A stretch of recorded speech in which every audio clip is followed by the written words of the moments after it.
إن الحمد لله نحمده ونستعينه ونستغفره ونعوذ بالله من شرور أنفسنا وسيئات أعمالنا من يهده الله فلا مضل له ومن يضلل فلا هادي له وأشهد أن لا إله إلا الله وحده لا شريك له وأشهد أن محمدا عبده ورسوله يا أيها الذين آمنوا اتقوا الله حق تقاته ولا تموتن إلا وأنتم مسلمون يا أيها الناس اتقوا ربكم الذي خلقكم من نفس واحدة وخلق منها زوجها وبث منهما رجالا كثيرا ونساء واتقوا الله الذي تساءلون به والأرحام إن الله كان عليكم رقيبا يا أيها الذين آمنوا اتقوا الله وقولوا قولا سديدا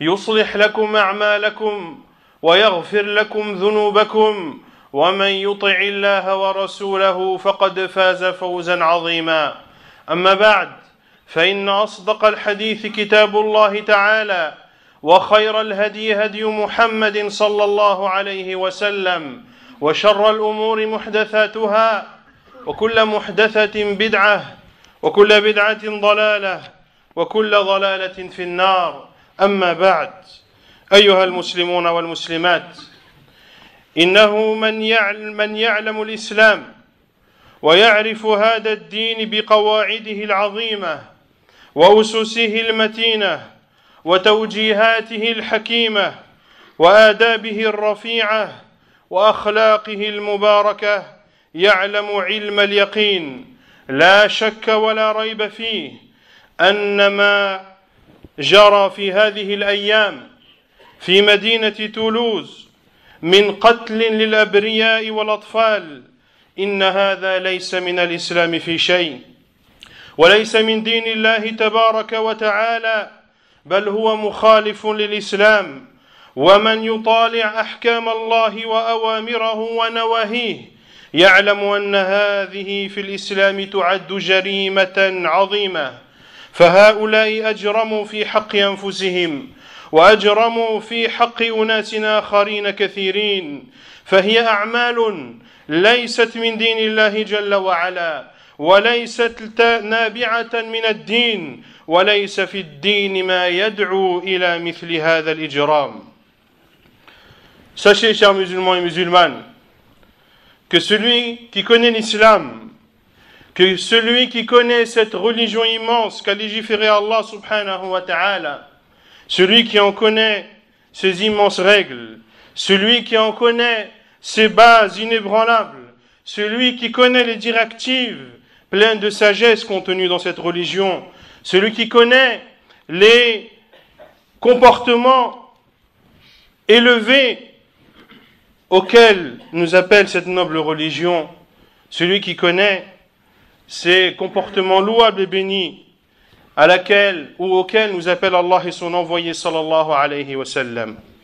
Celui qui a connaissance de cela saura parfaitement, sans aucun doute, que ce qui s'est passé ces jours derniers dans la ville de Toulouse, ces tueries les unes après les autres, qui ont fait des victimes parmi les musulmans ou non musulmans, parmi les enfants, que cela ne fait en rien partie de l'islam, que cela ne fait en aucun cas partie de la religion d'Allah subhanahu wa ta'ala. Cela est au contraire aux principes et aux préceptes de l'islam.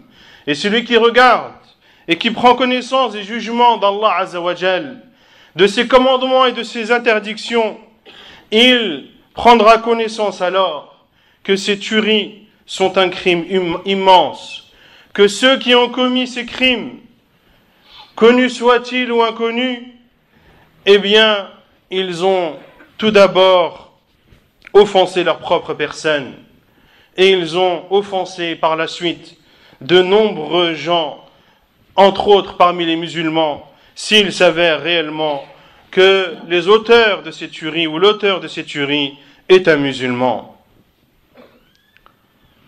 Ces actes ne font pas partie de l'islam. Ces actes n'ont aucune source dans l'islam et ces actes ne sont nulle part encouragés dans la religion d'Allah subhanahu wa ta'ala. Et s'il y a des personnes qui sont innocentes de ces tueries, ce sont bien les salafis. Ceux qui suivent le Coran, la sunna du prophète sallallahu alayhi wa sallam, et comprennent cet islam comme l'ont compris les compagnons du prophète sallallahu alayhi wa sallam. La salafia et les salafis sont innocents de ces tueries. Ils sont innocents de tous les attentats qui ont eu lieu à travers le monde. Ils sont innocents du terrorisme qui sévit dans plusieurs pays du monde et malheureusement même dans les pays musulmans. Bien au contraire, la salafia et les salafis sont les seuls à combattre les idéologies erronées qui sont la source de tous ces problèmes. Ce sont les seuls à proclamer haut et fort que ces idéologies sont contraires à l'islam.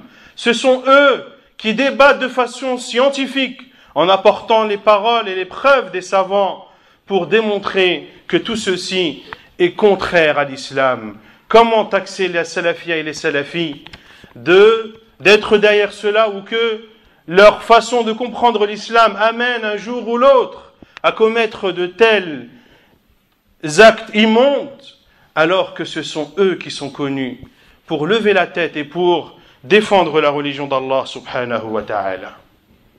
Inna al-Islam fihi amrun bil adli wal ihsan wa nahyun 'anil munkari wal baghi. Qala ta'ala inna Allah ya'muru bil adli wal ihsan wa ita'i dhil qurba wa yanha 'anil fahsha'i wal munkari wal baghi ya'idhukum la'allakum tadhakkarun.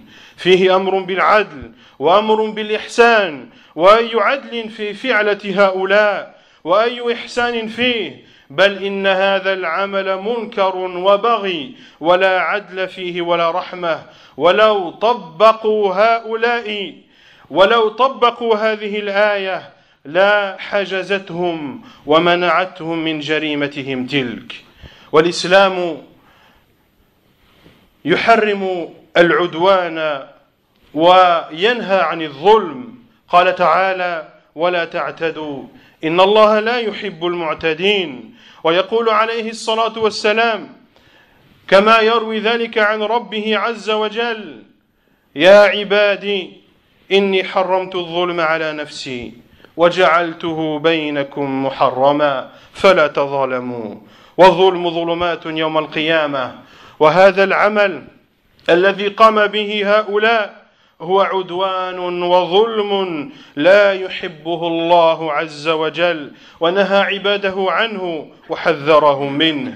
وإن الإسلام حرم على العباد الفساد في الأرض. قال تعالى وإذا تولى سعى في الأرض ليفسد فيها ويهلك الحرث والنسل والله لا يحب الفساد.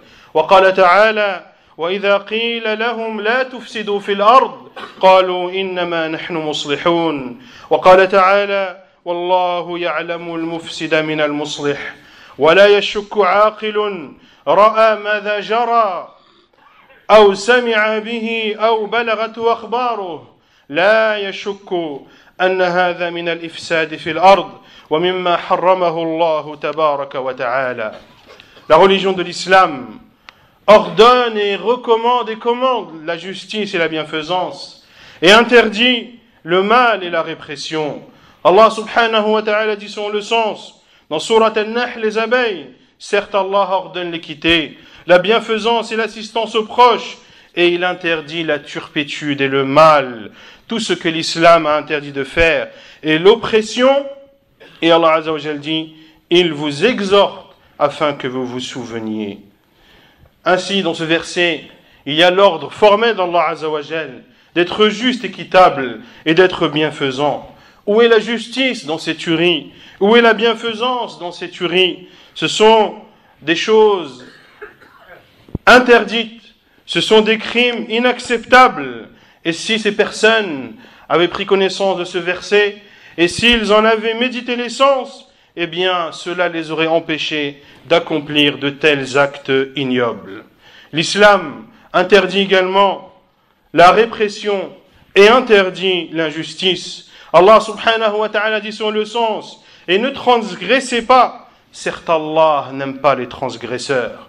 Et il dit subhanahu wa ta'ala, dans le hadith Qudusi, ô mes serviteurs, je me suis interdit l'injustice à moi-même, et je l'interdis entre vous, ne soyez pas injustes. Et le prophète alayhi salatu wassalam nous informe que l'injustice sera ténèbre le jour du jugement.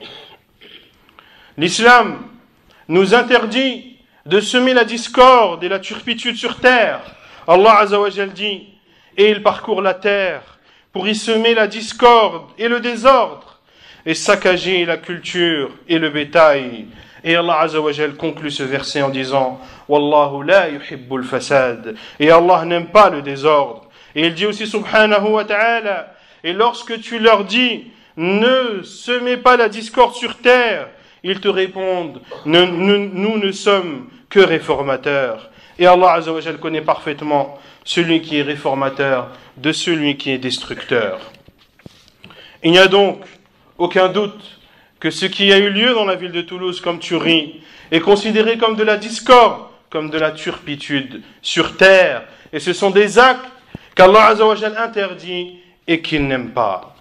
ثم اعلموا أن الإسلام حرم قتل النفس، أن يقتل الإنسان نفسه وأن يزهق روح نفسه، وهو ما يسمى بالانتحار.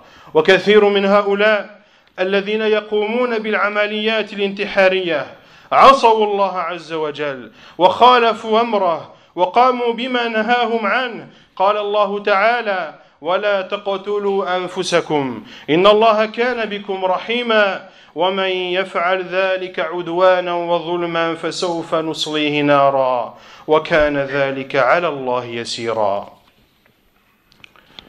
والإسلام ينهى أن يشير المسلم إلى المسلم بسلاح أو نحوه سواء كان ذلك مازحا أو غير ذلك، لقوله عليه الصلاة والسلام كما جاء في حديث أبي هريرة رضي الله عنه في الصحيحين أن النبي عليه الصلاة والسلام قال لا يشير أحدكم إلى أخيه بالسلاح فإنه لا يدري لعل الشيطان ينزع في يده فيقع في حفرة من النار. وفي رواية مسلم من أشار إلى أخيه بحديدة فإن الملائكة تلعنه حتى يدعه وإن كان أخاه لأبيه وأمه. L'islam interdit le suicide. Il interdit à la personne de se donner soi-même la mort. Et beaucoup de ceux qui commettent des attentats ou des actes terroristes le font en usant du suicide. Ils désobéissent à Allah subhanahu wa ta'ala en cela et ils vont dans le sens contraire des ordres d'Allah azza wa jal. Il dit subhanahu wa ta'ala dans Surat An-Nisa, et ne vous tuez pas vous-même. Allah en vérité est très miséricordieux envers vous, et quiconque commet cela par excès et iniquité, nous le jetterons en feu, et cela est facile pour Allah subhanahu wa ta'ala. L'islam nous interdit même de prendre une arme ou une épée ou toute arme tranchante en direction d'un musulman. Le prophète alayhi salatu wassalam a dit dans le hadith authentique rapporté par Al-Bukhari et Muslim, selon Abu Huraira radiallahu anhu, le prophète sallallahu alayhi wa sallam a dit que l'un d'entre vous ne dirige pas une arme vers son frère. Il ne sait pas, peut-être que le diable va faire en sorte que cette arme soit utilisée vers son frère et ainsi il sombrera dans les abîmes de l'enfer. Et il dit aussi sallallahu alayhi wa sallam dans le hadith rapporté par Muslim, celui qui prend une arme tranchante, une arme en fer et qui la dirige vers son frère, les anges le maudissent jusqu'à ce qu'il la pose. Les anges le maudissent jusqu'à ce qu'il la pose, même si c'est son frère de son père et de sa mère. Ici, le prophète sallallahu alayhi wa sallam a voulu dire que les anges maudissent ceux qui dirigent des armes vers leurs frères musulmans, même s'ils font cela pour s'amuser.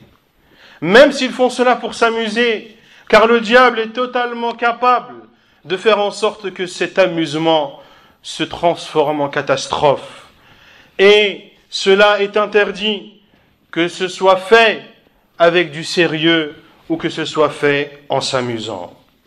Inna l'islam yanha an qatl as-sighar wan-nisaa wash-shuyukh al-kibar عندما يقاتل المسلمون أعداء الدين وهذا في الجهاد الشرعي الذي له شروطه وله ضوابطه الشرعية لا يجوز لهم في الجهاد أن يقتلوا الصبي الصغير ولا المرأة ولا الشيخ الكبير وقد جاء في الصحيحين عن عبد الله بن عمر رضي الله عنهما أن النبي عليه الصلاة والسلام رأى في بعض الغزوات امرأة مقتولة فأنكر عليه الصلاة والسلام فأنكر قتل النساء والصبيان وجاء في سنن أبي داود عن أنس رضي الله عنه قال لهم رسول الله صلى الله عليه وسلم انطلقوا بسم الله وهم متوجهين للغزو انطلقوا بسم الله وبالله وعلى ملة رسول الله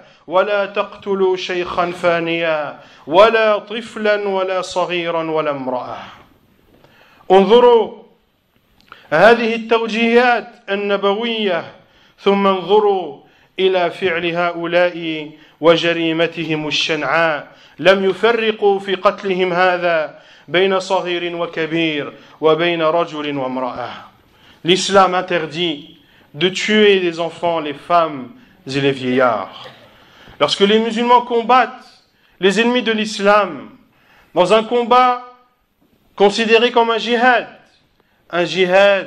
qui a des conditions, un djihad qui a des règles qui le régissent, ce n'est pas parce qu'une personne proclame le djihad que c'est un djihad.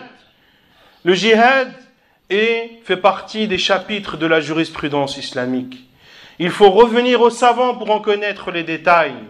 Ainsi, ceux qui prétendent qu'ils sont dans le djihad sont en réalité en train de semer la turpitude et le désordre sur terre, car ils n'ont dans leurs faits et gestes aucune fatwa d'un savant reconnu.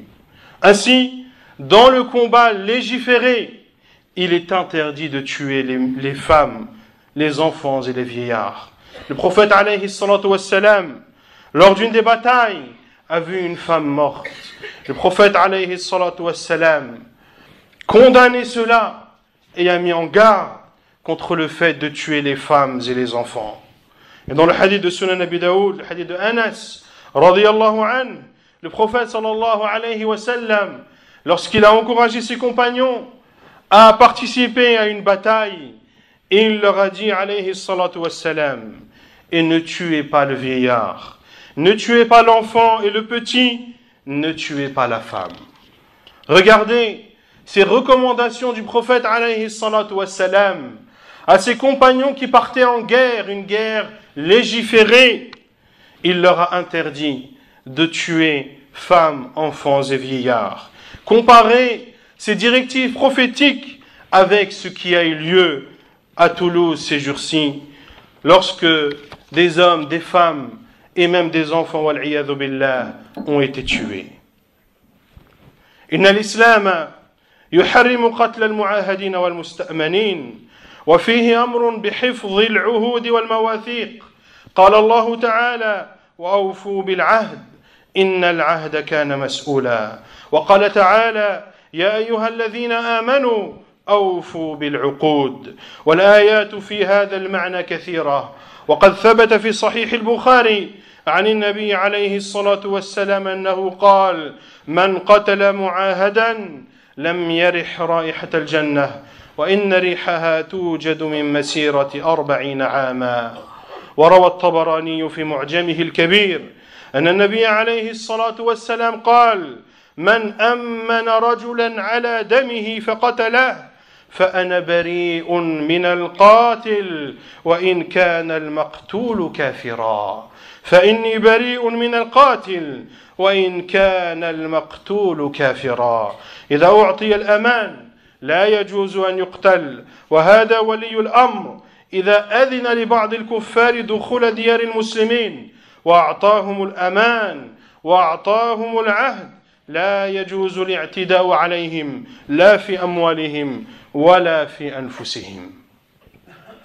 L'islam interdit de tuer les gens avec qui il y a des pactes entre nous et eux.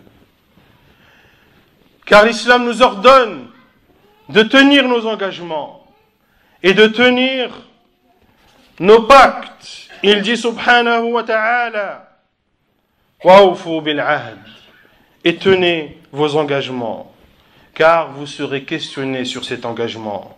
Et il dit aussi subhanahu wa ta'ala ô vous qui avez cru, tenez vos engagements.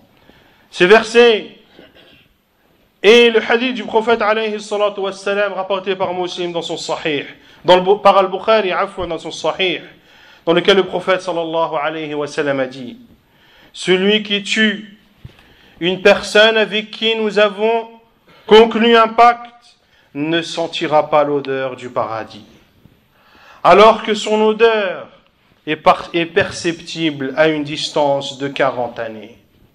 Ceci est une interdiction claire et nette du prophète sallallahu alayhi wa sallam de porter atteinte aux personnes avec qui il y a des pactes entre nous et eux, qu'ils soient musulmans ou non musulmans. Et dans le hadith rapporté par l'imam al-Tabarani, le prophète sallallahu alayhi wa sallam a dit: celui qui accorde la sécurité à un homme puis le tue, je me désavoue de l'assassin, même si la victime est mécréante. Je me désavoue de l'assassin, même si la victime est mécréante. Une personne à qui tu as donné la sécurité, envers qui tu t'es engagé de respecter sa personne, ses biens, tu te dois de tenir ton engagement.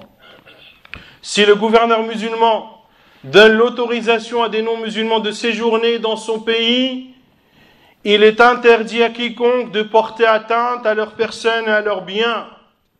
Que dire alors de personnes qui vont dans les pays non-musulmans, qui ont des cartes de séjour, qui ont des cartes d'identité nationale, qui sous-entend un respect de l'ordre, qui sous-entend des engagements vis-à-vis de la société dans laquelle tu vis. Que dire alors de ceux qui commettent des tueries, des attentats dans les pays non musulmans dans lesquels ils se rendent et pour lesquels et envers lesquels ils ont signé des pactes et des engagements. أقول قولي هذا وأستغفر الله.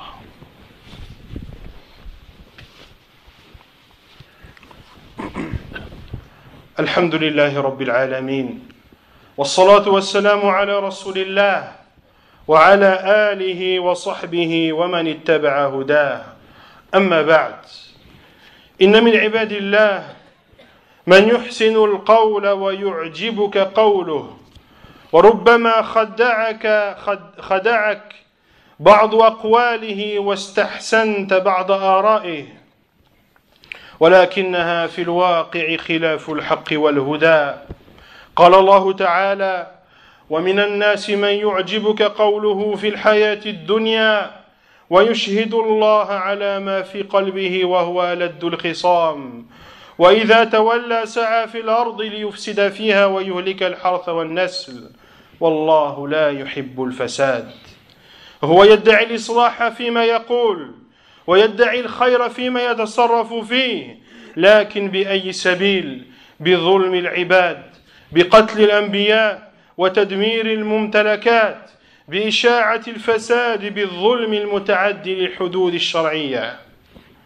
وهذا نداء للشاب المسلم ربما تعرض عليه بعض الشبه أو يزين له أحد أمرا ويحسن له هذا الرأي، فعليه أن يتقي الله عز وجل، فإياك أيها الشاب أن تقبل كل ما يأتي إليك، وإياك أن تغتر بمن تظنه ناصحا والله يشهد إنهم لكاذبون.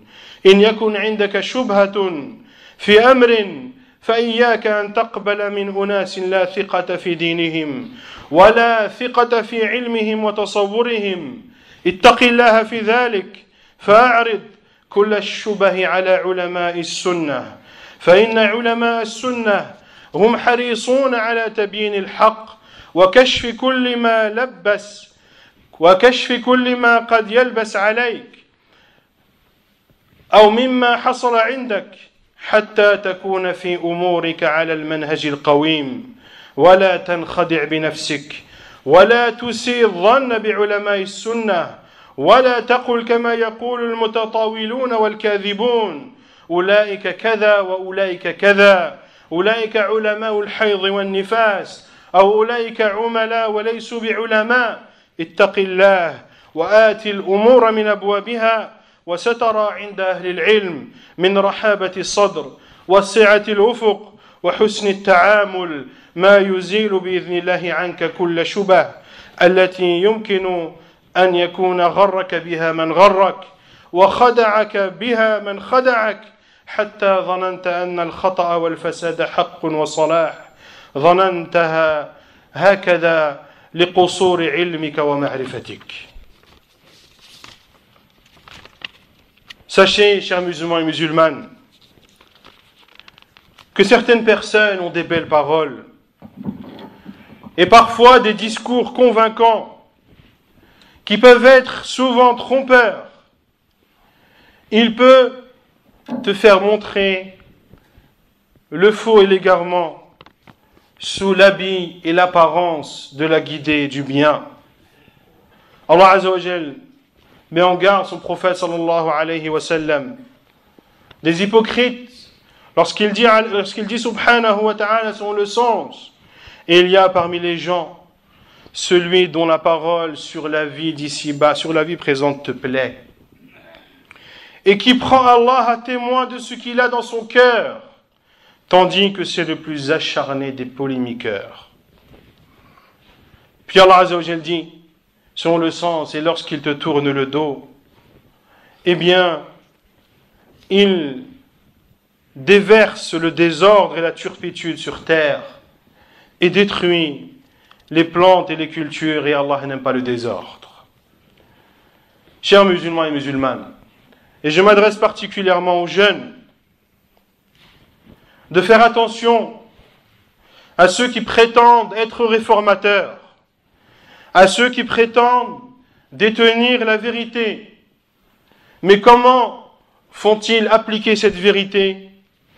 En étant injustes envers les serviteurs, en tuant des innocents, en détruisant des biens, en diffusant la turpitude et le désordre sur terre, en étant injustes et en outrepassant les limites d'Allah subhanahu wa ta'ala. Il est donc du devoir de chaque jeune musulman, lorsqu'une ambiguïté lui est inculquée, ou lorsqu'une personne lui fait embellir un mal, il doit craindre Allah Azza wa Jal. Et tu ne dois pas accepter tout ce que l'on te rapporte. Et ne sois pas trompé par ceux que tu considères comme des conseillers sincères, alors qu'Allah est témoin que ce sont des menteurs. Lorsque tu es victime d'une ambiguïté au sujet de ta religion, n'accepte le conseil que de ceux qui sont dignes de confiance dans leur religion, de ceux qui sont dignes de confiance dans leur science et dans leur compréhension de l'islam. Tu dois donc craindre Allah Azza wa Jal. Et si ambiguïté il y a sur un sujet de l'islam, eh bien soumets cette ambiguïté aux savants de la sunna, aux savants de l'islam, car les savants de l'islam sont ici présents pour montrer la vérité et pour dévoiler la fausseté de toutes ces ambiguïtés qui sont aussi fragiles qu'une toile d'araignée, si seulement, cher jeune musulman, tu avais un minimum de science. Ne sois donc pas trompé par ta propre personne. Et ne pense pas du mal des savants de l'islam, car ces personnes qui diffusent le mal et la turpitude sur terre endoctrinent nos jeunes musulmans.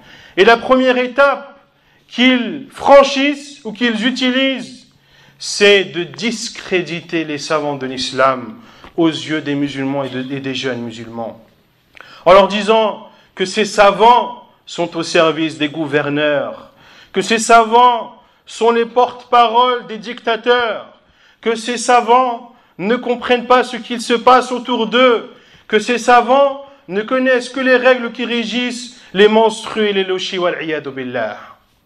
Et une fois que ces savants n'ont plus de valeur aux yeux de ces jeunes, c'est alors qu'ils les criblent d'ambiguïté, qui font de ces jeunes, malheureusement, des personnes qui tombent dans l'égarement wal-iyadu billah. Tu dois donc penser du bien de tes savants et ne pas proférer des paroles déplacées, voire des insultes, voire, wal-iyadu billah, comme nous l'avons entendu, de considérer les savants de l'islam comme des mécréants. Et tu verras que les savants t'accueilleront, que les savants t'expliqueront avec gentillesse et douceur que cette ambiguïté n'a pas lieu d'être et qu'elle est aussi fragile, comme je l'ai dit, qu'une toile d'araignée. Et ainsi, tu verras véritablement que ceux que tu considérais comme étant des personnes sincères, comme étant des amis intimes, comme étant des réformateurs qui voulaient te faire croire que de tuer des innocents et que de se suicider fait partie de la réforme sur terre. نسأل الله عز وجل أن يجنبنا الفتن ما ظهر منها وما بطن. اللهم إنا نعوذ بك من الفتن ما ظهر منها وما بطن. اللهم اهد شباب الإسلام، اللهم اهدهم إلى طريقك، اللهم ردهم إلى دينك ردا جميلا. اللهم إنا نعوذ بك أن نضل أو نضل أو نزل أو نزل. اللهم إنا نسألك الثبات إلى الممات. اللهم أحينا مسلمين وتوفنا مسلمين. والله أعلم، وصلى الله وسلم وبارك على نبينا محمد وعلى آله وصحبه أجمعين. وآخر دعوانا أن الحمد لله رب العالمين.